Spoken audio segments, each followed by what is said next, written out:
आप सभी के लिए यहाँ पर आबकारी आरक्षक की जो सेकंड शिफ्ट हुई थी, इन सभी के जो रियल क्वेश्चन है वो लेके आ चुके हैं।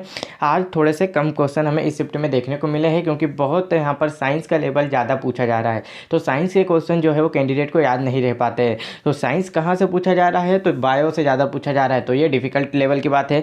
बाकी जो आपका जीके और करंट अफेयर वो थोड़ा सा सरल आ रहा है। तो चलिए स्टार्ट करते हैं। बाकी आपको यहाँ पर पूरी डिटेल में बताया जाएगा, उससे रिलेटेड जो क्वेश्चन है वो कौन से बन सकते हैं, ये सभी चीज़ इसमें बताने वाले हैं।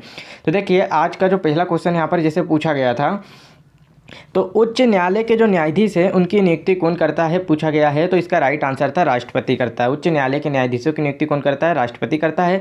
भारत के मुख्य न्यायाधीश और उच्चतम न्यायालय के अन्य न्यायाधीशों की नियुक्ति के लिए प्रक्रिया को विनियमित करने के लिए यह अधिकृत है, राष्ट्रपति इसका राइट आंसर होगा।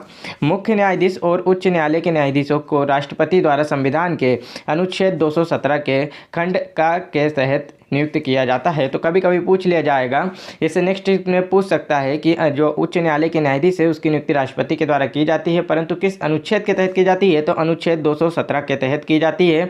और उच्चतम न्यायालय के न्यायाधीश की नियुक्ति भी कौन करता है, तो राष्ट्रपति करता है। ये दोनों चीज़ आपको याद रखना है। नेक्स्ट देखिए, नेक्स्ट क्वेश्चन यहाँ पर जैसे पूछा गया है, केंद्रक के अंदर कौन सा द्रव्य भरा होता है। तो केंद्रक के अंदर क्या भरा होता है, न्यूक्लियोप्लाज्म भरा होता है। केंद्रक द्रव्य भरा होता है कि न्यूक्लियोप्लाज्म, इसका क्या हो जाएगा, राइट आंसर हो जाएगा। नेक्स्ट देखते हैं, नेक्स्ट क्वेश्चन में यहाँ पर जैसे बोला गया है, आरएनए में कौन सा पदार्थ होता है।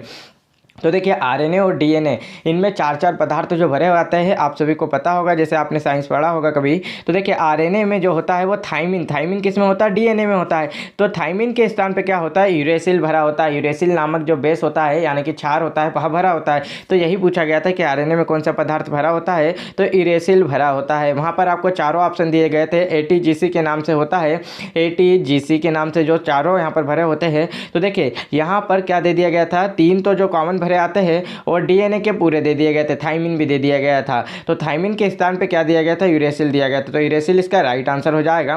नेक्स्ट यहाँ पर देखिए, इस प्रकार की अभिक्रिया जैसे पूछी जा रही है कि कार्बन डाइऑक्साइड गैस किस अभिक्रिया से नहीं निकलती है, ये क्वेश्चन पूछे गए हैं। सभी क्वेश्चन आपको रियल दिए जाएंगे, भले ही कम क्वेश्चन दिए जाए, परंतु आपको सभी जितने रियल क्वेश्चन है सभी दिए जाएंगे। एक भी फेक क्वेश्चन यानी गलत क्वेश्चन हम नहीं बताएंगे, क्योंकि आपका ये पेपर बहुत ही इंपॉर्टेंट होता है और ये आपकी ज़िंदगी का सवाल होता है। इसलिए आपके लिए हम एक भी क्वेश्चन गलत नहीं लेके आएंगे। जितने क्वेश्चन लेके आएंगे सब ओरिएंटेड यानी कि रियल क्वेश्चन ही लेके आएंगे। देखिए, इस प्रकार के क्वेश्चन पूछे जा रहे हैं, तो इसके लिए अब ऑप्शन होता तो हम सही कर पाते, परंतु क्वेश्चन में हमें इतना ही मिला है। चलिए नेक्स्ट देखते हैं। नेक्स्ट क्वेश्चन में देखिए, भारत का सबसे स्वच्छ शहर कौन सा है। तो भारत का सबसे स्वच्छ शहर की बात करें तो इसका राइट आंसर क्या हो जाएगा, इंदौर है। राइट आंसर क्या हो जाएगा, इंदौर हो जाएगा। 1 लाख से अधिक आबादी की श्रेणी में झीलों और महलों के शहर के नाम से जो प्रसिद्ध है ना, झीलों और महलों के शहर के नाम से इंदौर ने लगातार 6ठे वर्ष स्वच्छ शहर का खिताब जीता है। जबकि दूसरे स्थान पर सूरत है और तीसरे स्थान पर क्या है, नवी मुंबई है। इतना ध्यान रखना है, दूसरे स्थान पर क्या है, सूरत है और तीसरे स्थान पर कौन सा है, नवी मुंबई है। इतना आप लोगों को याद रखना है। यदि आप लोग आबकारी की तैयारी कर रहे हैं तो इसमें देखिए, जो आबकारी और एमपी पुलिस कांस्टेबल का जो सिलेबस है सेम टू सेम है। तो जहां तक है साइंस आपको देखने को मिल रहा होगा, बहुत से कैंडिडेट से पूछा जा रहा है, वे बता नहीं पा रहे साइंस। तो देखिए, यहां पर एमपी पुलिस कांस्टेबल एग्जाम 2022 में भी साइंस का लेवल अच्छा था और इसमें भी अच्छा पूछा जा रहा है। तो अगर आप लोग 2022 के पेपर एमपी पुलिस कांस्टेबल के डाउनलोड करना चाहते हैं तो आपको डिस्क्रिप्शन में लिंक दी गई है, वहां से जाकर आप लोग डाउनलोड कर सकते हैं।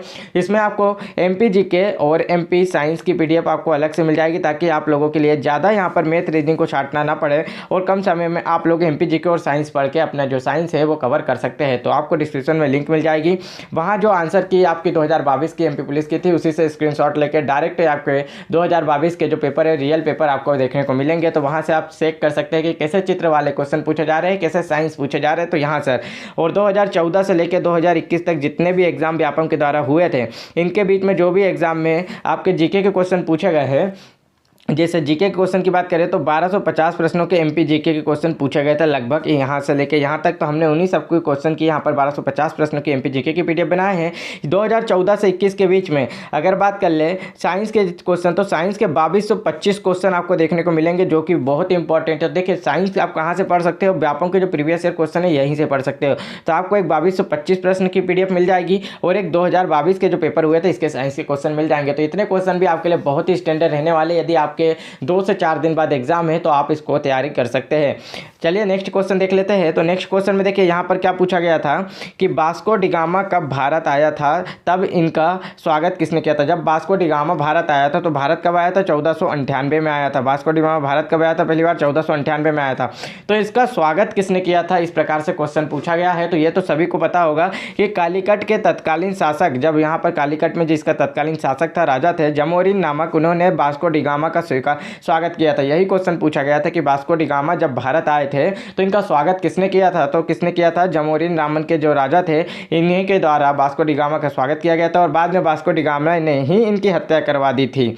चलिए नेक्स्ट देखते हैं। नेक्स्ट क्वेश्चन यहाँ पर देखिए, और जिन भी दोस्तों का जो यहाँ पर देख रहे हैं राइट आंसर, वो जिनका भी सेकेंड शिफ्ट में क्वेश्चन हुआ वो कमेंट में जरूर बताएं कि साइंस किस लेवल का आ रहा है। क्वेश्चन आपको याद हो तो कमेंट में जरूर क्वेश्चन लिख के दें, ताकि नेक्स्ट जो हमारे भाई लोग हैं जिनका भी एग्जाम है वो कमेंट में देख के तो पता कर सकते हैं कि क्वेश्चन किस लेवल का आ रहा है। तो आपने दे क्या है, तो आप लोग कमेंट में जरूर क्वेश्चन लिख के बताएं, मैथ के हो या रीजनिंग के हो, जो भी क्वेश्चन आपको याद हो कमेंट में जरूर बताएं। या तो कमेंट में नहीं बता पाते हो तो आप लोग इस नंबर पर हमें क्या करें, व्हाट्सएप पे मैसेज कर दीजिए। तो आपको क्या मिलेगा, यहाँ पर हम जो भी क्वेश्चन आपको पूछे गए हैं तो हम यहाँ से उनका सॉल्यूशन करा सकते हैं। देखिए नेक्स्ट क्वेश्चन यहाँ पर जैसे पूछा गया था कि विजयनगर साम्राज्य की स्थापना किसके शासनकाल में हुई थी। तो इसका राइट आंसर था मोहम्मद बिन तुगलक के जो शासनकाल में हुई थी। तो देखिए यहाँ पर इंपॉर्टेंट पॉइंट आपको बता दूं क्योंकि ये क्वेश्चन में पूछे जाते हैं। इस वंश की स्थापना हरिहर बुक्का, देखिए ये दो नाम पूछे जाते हैं कि जो विजयनगर साम्राज्य है इसकी स्थापना किसने की थी। तो हरिहर बुक्का दोनों भाइयों ने मिलकर की थी और यही संगम वंश की स्थापना भी की थी।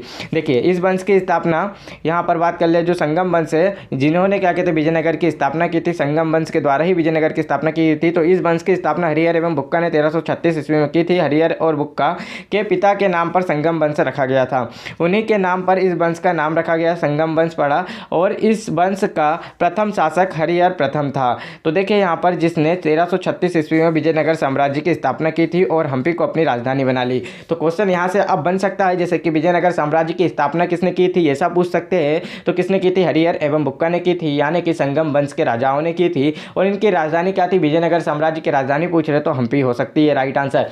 तो दोस्तों अगर आप लोगों को वीडियो अच्छा लगा हो और इसमें थोड़े कम क्वेश्चन है, परंतु जैसे ही हम ऑल शिफ्ट की जब 8 बजे आपको वीडियो देंगे तो उसमें जितने भी क्वेश्चन मिलेंगे फर्स्ट सेकेंड थर्ड सभी शिफ्टों का निचोड़ लेके आएंगे। सबसे ज़्यादा क्वेश्चन लाने की कोशिश करेंगे। सभी से हम व्हाट्सएप पे यहाँ पर देख रहे हैं मैसेज आ रहे हैं, तो जिनको जितना क्वेश्चन याद है वही इतना क्वेश्चन भी सेंड करते हैं। तो हम जरूर आपको सभी क्वेश्चन यहाँ पर प्रोवाइड करा सकते हैं। मैथ रीजनिंग के क्वेश्चन की वीडियो आपको अपलोड मिल जाएगी कुछ ही समय में आपके सामने आने वाली। वीडियो अच्छा लगा हो तो लाइक करना, अपने दोस्तों में जरूर शेयर करना, चैनल पर नए हो तो चैनल को जरूर सब्सक्राइब कर लीजिएगा। जय हिंद दोस्तों।